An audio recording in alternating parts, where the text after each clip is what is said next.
What? What? Huh?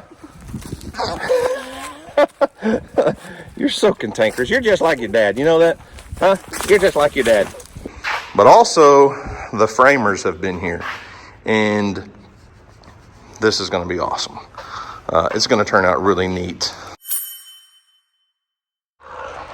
Well, what's up, guys? It's Daniel from Arms Family Homestead. And it's finally hoodie season. We're first cool front. I'm not even going to say cold. Our first real cool front of the year passed through. And it's like 48, 49 degrees, something like that this morning. Nice, chilly, cool, crisp fall morning. Probably should be deer hunting, but I'm not. Houston had other plans this morning. He's got a birthday party to go to, and we got other things to do. So we didn't go deer hunting this morning, but I don't know. I got a lot of things I can do today. A lot of projects I need to get going, started.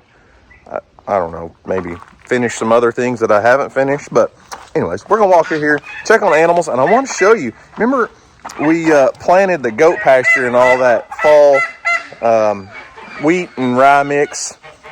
Even with the goats on the pasture and only having one rain on it, it looks phenomenal. Good morning, birds. Oh, goodness. Steve, be easy back there. She'll hurt you. Fancy don't feel like playing, buddy. Good morning, Duck. How are you? Charlie? Everyone doing all right this morning? There's Bear. What's up, Bear? How are you today, buddy? Huh? How's Bear?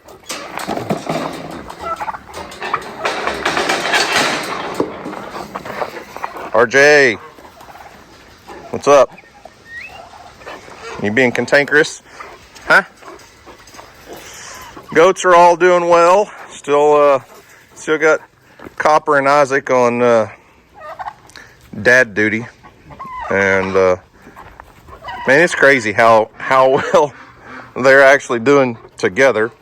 After Isaac got in here, a few days, well, a week or so ago, whatever that was for you guys, I posted that video. What, Bear? Do you need some attention? And anyways, I posted that video about Isaac getting in here and still trying to breed does. And Isaac is a full-blood registered Kiko Billy. And the former owner, the guys that the couple that we bought Isaac from years ago, messaged, they left a comment on that video and said, hey, Isaac will be 11 years old in January. That's pretty impressive for a goat to still be trying to cover does and do his job as a breeding buck, protect the herd and do everything that they're supposed to do at 11 years old. That's impressive. And in my opinion, that's just a testament to the hardiness of the Kiko breed. Look at these two. RJ.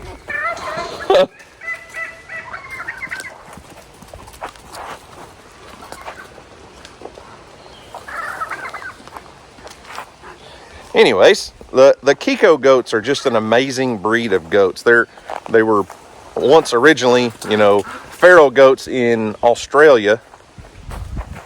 This is such a distraction. Cool weather's got everybody feeling good this morning. Anyways, Kikos were originally a feral goat in Australia.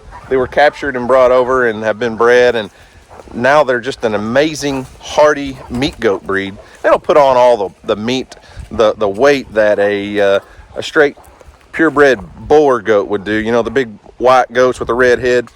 But if you're just looking for an all-purpose goat that'll help clean up your property, and produce good, strong, solid kids, it's hard to go wrong with a Kiko. RJ, what are y'all doing this morning? Anyways, so back to the pasture, back to the seed that we planted. Look how pretty and green this field is already.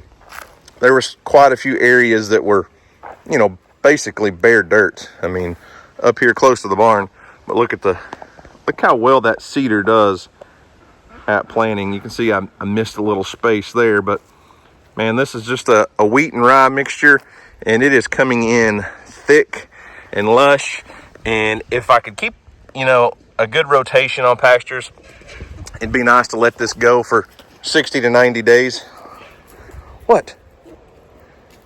It'd be really nice to let this pasture rest for 60 to 90 days, but either way, that wheat and rye mixture is just coming up really well, and you really can't even tell that cedar came through here. It just did such a light disking on it that it really didn't mess anything up. All the existing grass is still growing just fine. You can't tell that we even disturbed the soil, but areas where there wasn't a lot of green, this wheat and ryegrass is just really doing its job, taking off, and it'll give some good wintertime forage for the goats. Look at this, man. You can see the lines in it perfectly and see how much it's already growing. That's with one rain on this. And that's just in the goat pen where animals are actually still grazing. I'm gonna go hop on the Can-Am. Let's drive around and go look at the food plots and see how they're doing. RJ, what? Huh? You're so cantankerous. You're just like your dad. You know that? Huh? You're just like your dad.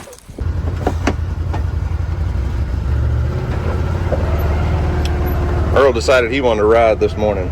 We've been working on staying on the buggy because this guy likes to hop off and head off into the woods. And first off, we don't want him chasing deer right now. But secondly, well, mainly, is his goofy fuzzy hair catches every little thing in the woods. All the stick tots and stickers, and just sticks in him. You can't drive, buddy. You gotta let me drive.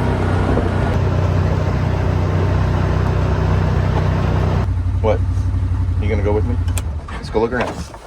Okay, so if you'll remember, this first field that I planted up under these big tall power lines this is a horrible area soil condition wise, and we cut it, you know, every once in a while we get a little bit of hay off of it.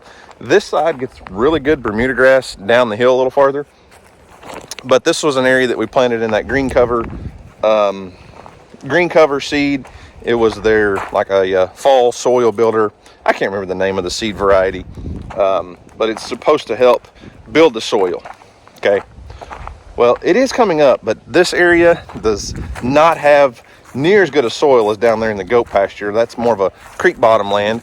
Up here, it's kind of a sandy, dry, horrible soil hill, and that's why we're trying to work on regenerating the soil, making it better. I haven't put any fertilizer on it.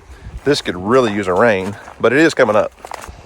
So right now it's kind of hard to tell the difference in, you know, the actual grass that was here and what we've planted until you get down close. And you can see there's a lot of different seed varieties have germinated and starting to pop up, a lot of different things. And hopefully we can get a little more rain. Earl, back up, buddy. Back up. We can get a lot more rain, hopefully, and get this stuff to really take off, because there's a lot that is coming up in here. That looks like a pea plant. Don't pee on the plant, Earl. That's not what I meant. Hey. But there is quite a bit growing in here. Oh, move, dude. Move. I was just fixing to show. You notice right here, there's another one of those pea plants popping up. Earl, move. Move, buddy. So we've got several different kinds of clovers, rye, wheat, different things, but lots of good crops coming up, and hopefully it can stay ahead of the deer browse pressure.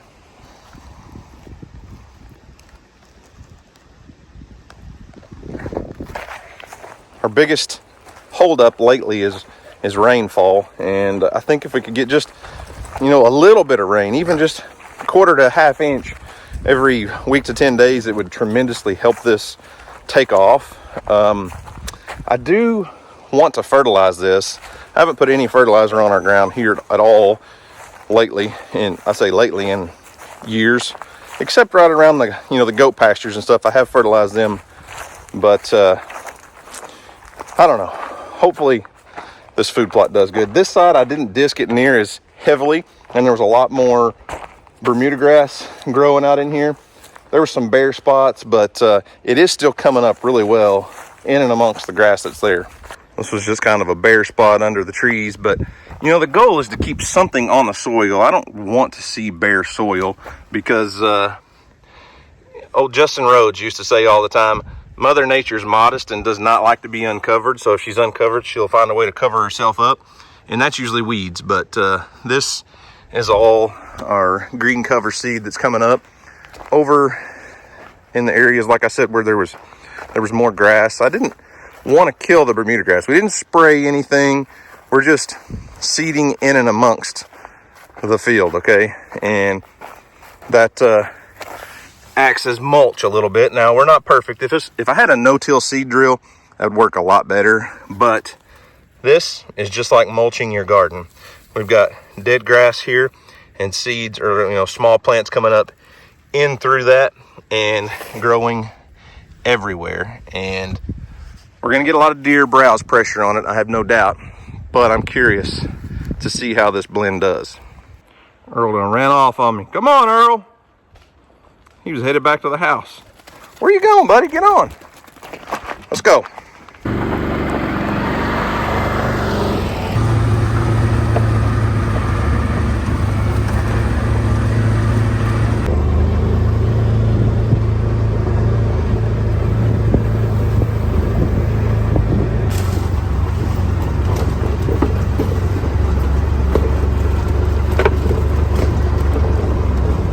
Hey, don't run off, okay?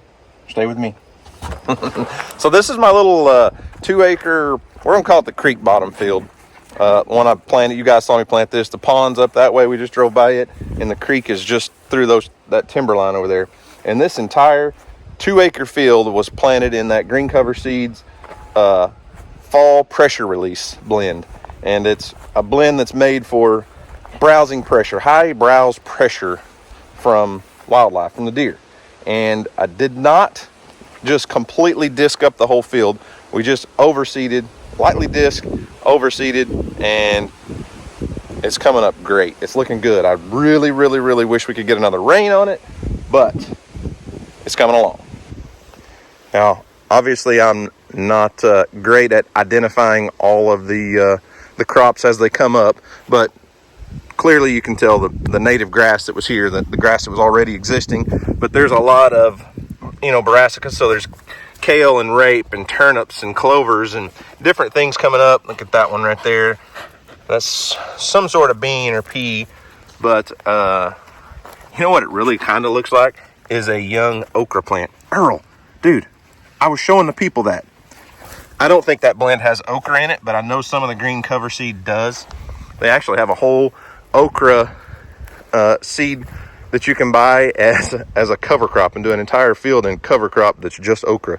Kind of interesting to me. But anyways, there's a lot of it coming up in here. A lot of different crops, a lot of different things are germinating and popping up and starting to do their thing. And this field should really, really do well through the winter and provide a lot of food for the deer and turkeys and things. And then honestly, after we get into spring, late spring, early summer, before this stuff dies off, we'll probably end up cutting it and baling it for hay for the livestock. Now, it would be nice if we could turn all of the donkeys and alpacas and goats, everything out and graze our whole place, but it's just not fenced properly for doing that. And I don't want to just turn the donkeys and alpacas out on 110 acres that looks like this, because quite honestly, we would rarely see them and they would get so wild we couldn't really, you know, interact with them. And that's kind of the reason we have the mini donkeys and the alpacas and, you know, Charlie the emu, is because they're fun to interact with. They're fun for you guys to see. And so many people around the world would never have the chance to experience alpacas or mini donkeys or, you know, Larry, the big white turkey and things, and it's fun to be able to do that so we don't graze them on the entire property. Get out of the brush, dude. You're gonna get stick tights all over you. Let's go. Get on. Load up. Let's go. Get on. Good boy. You gonna ride in the back seat this time?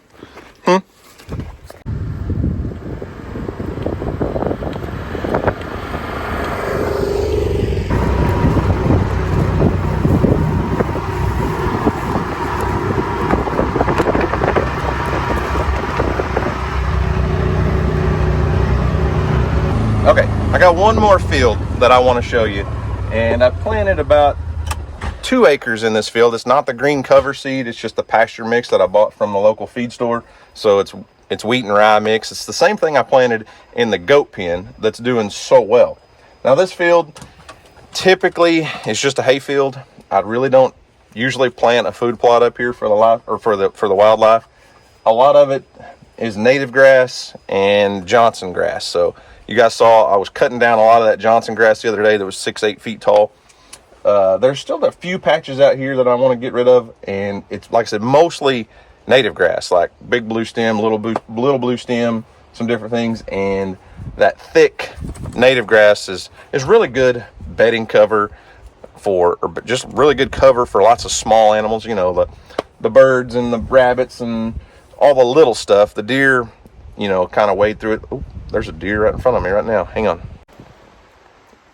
Earl didn't see it. That's good. So there's my little hunting blind. Look past the blind. Oh, well. Anyways, so this field was one I just did in that winter pasture mix, and it's coming up. This field is rough ground. It's hard, and that woods seeder, that precision seeder, does a great job. Like I said, I would really like to try a no-till seed drill so we don't disturb the soil much at all, and it leaves that good layer of mulch on the ground. But this is nice and pretty and green and coming up and doing well. So almost all just wheat and rye. You're not going to see the brassicas and the clovers and the things in this because it was just the pasture mix, and it is doing its job. It's coming up, and as we hit those early frosts, a lot of this grass will start to die off, and I think this will really take off. I'd like to fertilize this field. I've honestly never put any fertilizer on this field, and like I said, it's typically just a hay field that we cut once a year. And I'll take you over and show you some of the native grass. Just looks amazing in this field. This side was a little weaker, so I don't know, I wanted to put a bunch of wheat and rye up here and just see how it would do. And you know, right here is where Houston killed Limpy Gimpy last year. We spent a lot of time hunting this field. Those are all oak trees that are just loaded with acorns, you know, acorns, and a lot of good bedding cover over here on our property. A lot of good cover over there, and we're probably in a, I don't know, 12 to 15 acre field, maybe a little bit bigger than that. Little strip of timber out through the middle. The bucks use that all the time for rubs and scrapes. Every year we'll find rub lines and scrape lines right down that little thicket, so it's good stuff.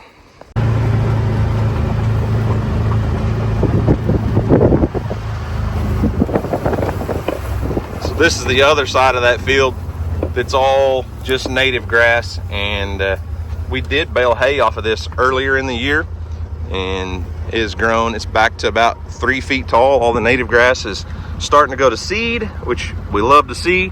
Nice, thick, lush native grass. And, you know, like I said, I've never fertilized this at all. Now, we do burn it every few years. I'll run a fire across this in late winter, right before it greens up. We've done that for years, actually. And it really burns off all that dead thatch, and man, this thing just explodes in fresh green growth. So it's thick enough that it provides a little bit of cover and safety and security for deer when they're coming across the field. They'd much rather walk through something like this than just, you know, real short grass. It gives them a little bit of security, and they're more likely to come across a field and not just skirt around the edges when you have some deep cover in there. Earl, come on, let's go, get on, load up, let's go. We're working on it, guys. Come on, Earl. Load up. Oh, you can't ride in my seat, buddy. You got to scoot over. Scoot over. Here's what I was talking about in those oak trees and the acorns. The acorns have not started falling yet. Oh, they're fixing to, though. I mean, maybe a few with just the wind, but these trees are loaded down. Look at that. Thousands upon thousands. Look how many acorns are in one cluster. 1, 2, 3, 4, 5, 6, 7, 8, 9, 10, 11. 11 acorns in one little cluster. And these trees are just, the limbs are hanging down. They're so heavy with acorns. So when these start really falling, the deer hunting is going to change for sure, because they're going to find this food source and live on acorns for a while. Now, I don't claim to be a wildlife biologist or to know everything about managing deer and wildlife and managing a piece of property, but my goal, outside of just our livestock, but with most of the property that I own or manage or whatever, is to produce as much good food and habitat for wildlife, deer, turkey, everything as possible. And I'm still learning. I really like listening to and watching Dr. Grant Woods. It's Growing Deer TV on YouTube. Dr. Grant Woods is a whole world of knowledge and information about providing food for wildlife and improving the land. And he does promote regenerative ag, even through not just for livestock, but for wildlife. And they have this whole process of basically leaving food on the table for the deer all the time. Instead of coming in and disking everything, tilling everything, spraying herbicide and all of that stuff, you're just planting one crop. You're just planting one crop right over the top of the last. And I'm not there yet. Not quite there. That really kind of comes into play with that no-till drill. But this Woods super seeder does a great job of minimal disking and helping leave some of that good growth on the ground and planting through it. Now, I'm not going to say I've got the best pasture, the best soils, but it's an ongoing goal. Yesterday I posted a little short video on Facebook of using that Rhino Ag flex swing mower, cleaning up around trees on my neighbor's property. I'll show it right here.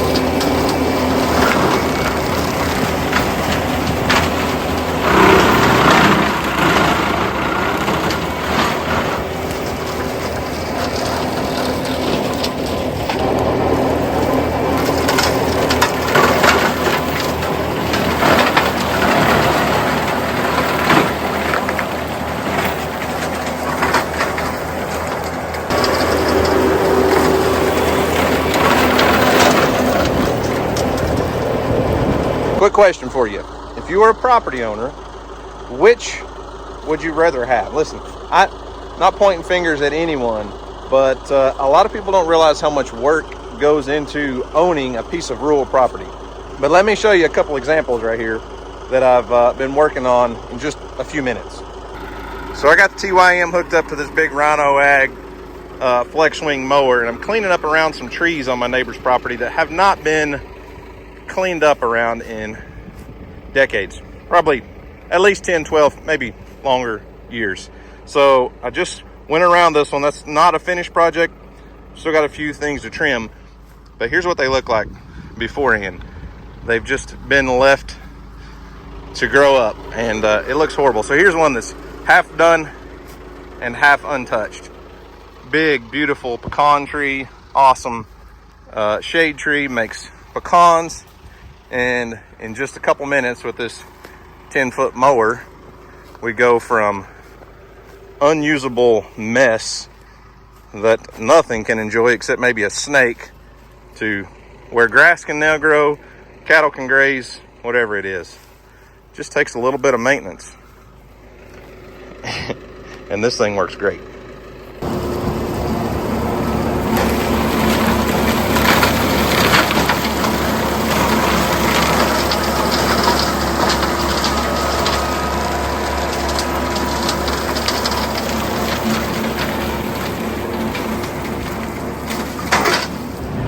I get comments from quite a few people all the time saying we're destroying habitat, and that's not our goal.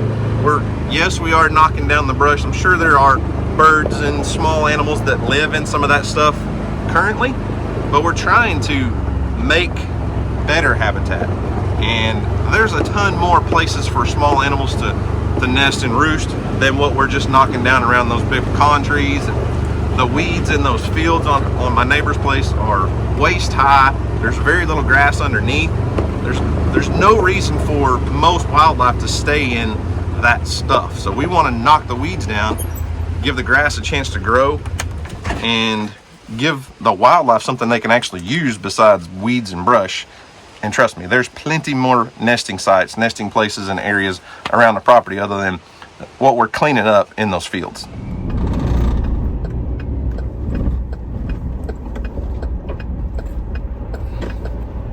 Well, I had to run Houston to town for a birthday party, and I wanted to give you guys an update on the merch building. We made a lot of progress over the last week or so, but with progress comes problems. Let me show you a little issue we had the other day. So it's just part of the build process. You know, things are going to happen, accidents happen, but so we had lumber deliveries coming in. So the lumber yard, you know, brings a big truck and a forklift, and check out our door. So I guess the forklift driver wasn't paying attention, and my guess is he had raised the door. Nobody was here. He had raised the door up most of the way and was hauling a pallet of lumber in. First off, he damaged our concrete pretty bad. I can oversee concrete. I mean, that's one thing, but the door got smashed. And here's what we're thinking happened is a forklift has those two big, tall steel posts on it, and I don't think he realized how tall it was, and the door was probably up, hit the door, damaged the concrete, but they are going to pay to fix it. That's a brand new, very expensive door. Anyways, so let's go in and see the progress. Okay, had to open up a garage door to get some light in here, but we got the liner panel installed in the shop side, and it looks phenomenal. I'm not gonna lie, that black on white is just a very classic, I don't want to say elegant, but it's just pretty. It looks great. And this is a reverse panel, so, you know, most sheet metal, the ribs stick out, you know, just like on the outside of the building. It's reversed. So instead of sticking out, we have really a wall that's more flat that your shelves can go up against, and you don't have those ribs. But also the framers have been here, and this is going to be awesome. It's going to turn out really neat. So the first room here with the corner windows is DJ's office. She wanted an office that was out in the shop, in the warehouse, and it was going to be originally a full glass. But I don't know if you've ever priced like commercial glass installation, but it's expensive. So we settled on framing it all in, and then these are going to be solid glass here. Not a window that opens, but just like I think it's 4 feet tall, 5 feet wide, one big pane of glass. So she'll have a big corner view. The door she ordered is mostly glass, like a mostly glass door. Now the window's not centered, and I'm sure that's going to bug her, and maybe you too. You're some of those people, but that's because we had to bump this wall out just a little bit to make that bedroom a little bit bigger, and it is what it is. But DJ's office will have a big, huge corner view into the warehouse. The other room out here is going to be like a bathroom with washer and dryer, hot water heater, all the things you got to have. Water softener, I think, is probably going to go in there, but small bathroom area, no shower, just, utility room, basically. And then, let me back up. This is going to be one big, huge, like patio glass sliding door. We wanted it to flow. So yes, this is going to be our warehouse for our merchandise stuff, but it will flow right into the living space. And part of the thought process here is, okay, and a lot of people wonder why have an apartment in your shop, in your warehouse? Well, we needed a place that it's going to have, as far as the warehouse side, it needed a bathroom and a little kitchen area break room. So it made more sense to go ahead and expand it, make it bigger, and have full living quarters in here in case we ever decide to sell this place. It's 3 miles from the lake. It's considered a lake property, and we live in close to the lake. This place is even closer to the lake than our house. And if we ever decide to sell this, it's perfect for, a family that, like a weekend getaway, a lake house or something. They have a perfect place to back their boats and all their toys in. You can set up, we'll probably have it wired to where an RV could be plugged in outside under the carport.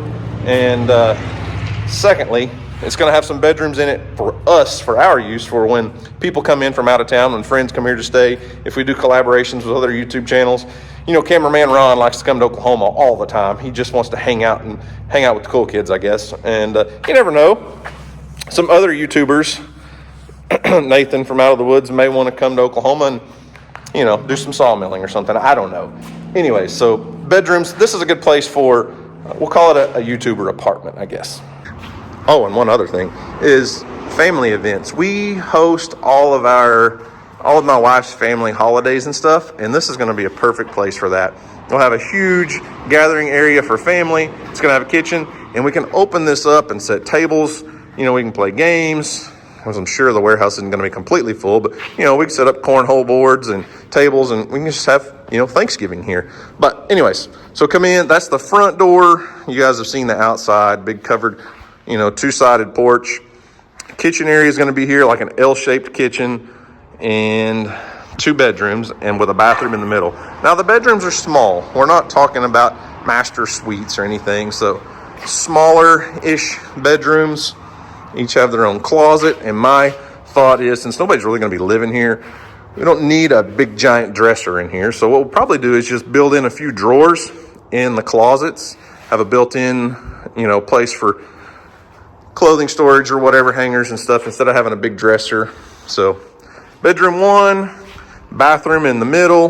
That one will actually have a tub shower combo in it, and bedroom 2.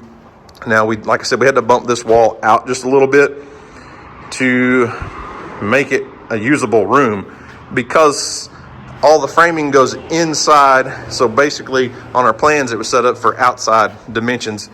So we're losing, you got an 8-inch C-purlin, a 2x4 that runs, that's bolted to that, plus your 2x4 stud wall. So you lose a foot. So we had to make up some ground somewhere.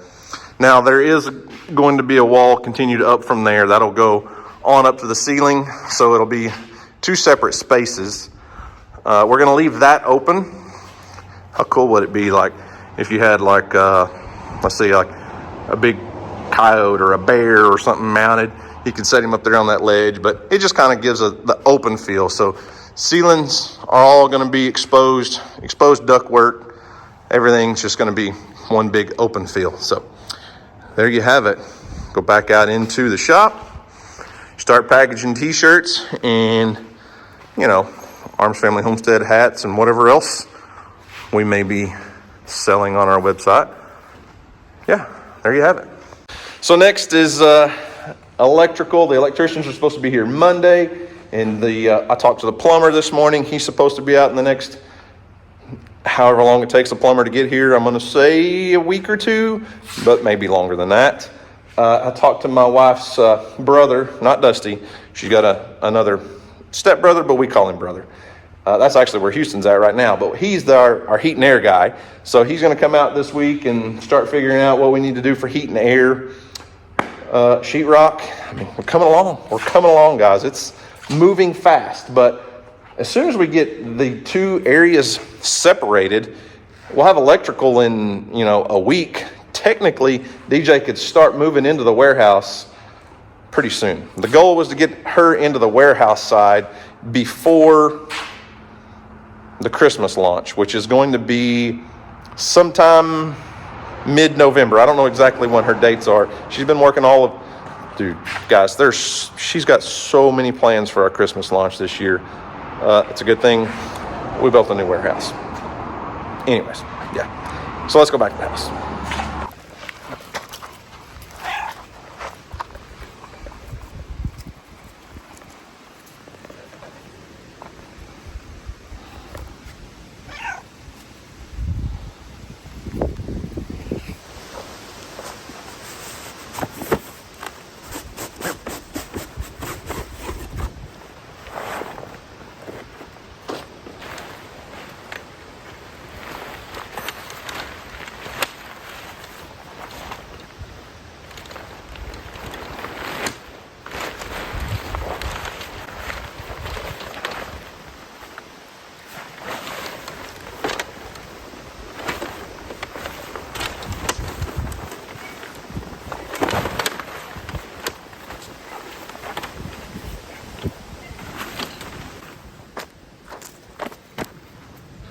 Pop-up ground blinds are supposed to be easy to set up. This isn't easy. Trash, you got any ideas? Can you help me set up a pop-up ground blind? I'm struggling.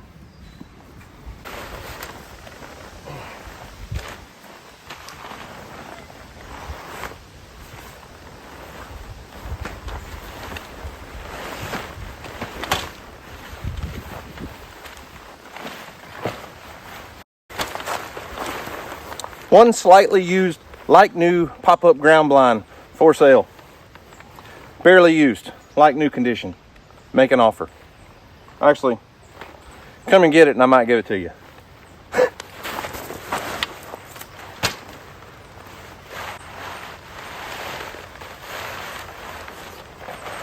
This part is so confusing. It's like it's inside out, but how's it supposed to open?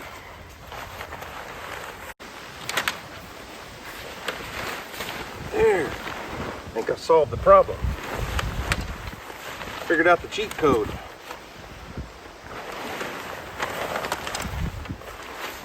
Trying to find the roof now. Alright.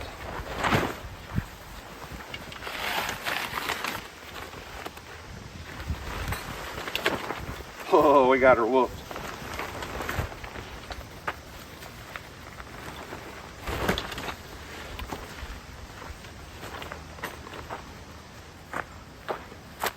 Okay, that wasn't supposed to be difficult. Never mind, not for sale. Trashy figured it out. There was some poles were crossed, causing some problems. But this thing is huge. So over the years, you know, I used to hunt out of tree stands a lot when I hunted alone, but hunting with kids, it just made more sense to be in a ground blind on the ground. It's safer, and there's just something special and unique about being eye to eye with a deer, especially when you're bow hunting. It's unbelievable. But I purchased a, you ever fall for those things? Every time I get on Facebook, this company keeps popping up. Every time I get on Amazon, they keep popping up. I've never heard of them. Probably some cheap, Chinese brand called Tidewee. I don't know. But it kept popping up, and their prices kept getting lower and lower and lower. And I was not expecting a pop-up blind near this size. I just bought this on Amazon a few days ago because I've got several pop-up ground blinds, but they only last 3 or 4 years and they kind of start falling apart. And we've got extra places to hunt this year, but I think I could fit 4 people in this thing. But it's very unique. It's a little different style. I've been wanting to try one of these for several years. The prices were just astronomical for a long time, and they're starting to come down for this type of ground blind. So, as you can see, it's fully camo all the way around. Has different types of windows you can open and close and all that stuff. But wait till we go inside. Check this out. Ah, there's a cat in there. What are you doing, Izzy? Get out, here. Scared the cat. All right. Okay, so when you go in, the inside, look at this. You can see everything. So typically, most pop-up ground blinds look like this on the inside. Let me shut my door here. Most of them look like this. So it's just a black fabric, and then you have windows that you can see and shoot out of. But these have been becoming popular in the market lately, and I've never sat in one. This is the first one I've ever even seen in person. And typically, you just have window openings that you can open just slightly enough that you can see out of and shoot out of. But with this thing, dude, look, I can see everything. It is a little darker than what real sight is, but look out, and what? From the outside, you cannot see anything in, but from the inside, you can see everything outside. Isn't that cool? Now, if we can just figure out how to get it popped up a little easier. So like I said, I just found this on Amazon the other day. They kept hitting me on Facebook. Like every time I'd open my phone, tide weed blinds would pop up. This one pop up. It's supposed to be easy to set up a ground blind, and it's not a difficult. They pop up easy. Okay, something was just twisted in the legs. Either way, I'm 6'3". This thing is massive. If you're a ground blind hunter, I'll leave a link in the description box down below. You can check them out. I can't speak for the quality of the material, how long it's going to last. I know nothing about this thing, but their prices have been coming down, and they're very affordable. And this is going to make an amazing pop-up ground blind. Trashy, what are you doing in here? Why'd you come in here? There's Izzy. Kitty, kitty, kitty, kitty. What are you doing, Izzy? She got scared and left, didn't she, Trashy? So, anyways, yeah, I just set this up in the yard so that I can, get the new smell off of it. We'll leave it sitting here for a few days so that it doesn't smell like fresh plastic in the woods. But, yeah, we'll get this thing set up in a day or two. Earl, you want to go hunting too, buddy? Come on in. Come on. Trashy's in here. Come on. Jump in, Earl. He ain't sure about it. Here comes Izzy. Kitty, kitty, kitty. These cats are curious. Curiosity killed the cat. Where you going, Izzy? You want to come in? No? Okay.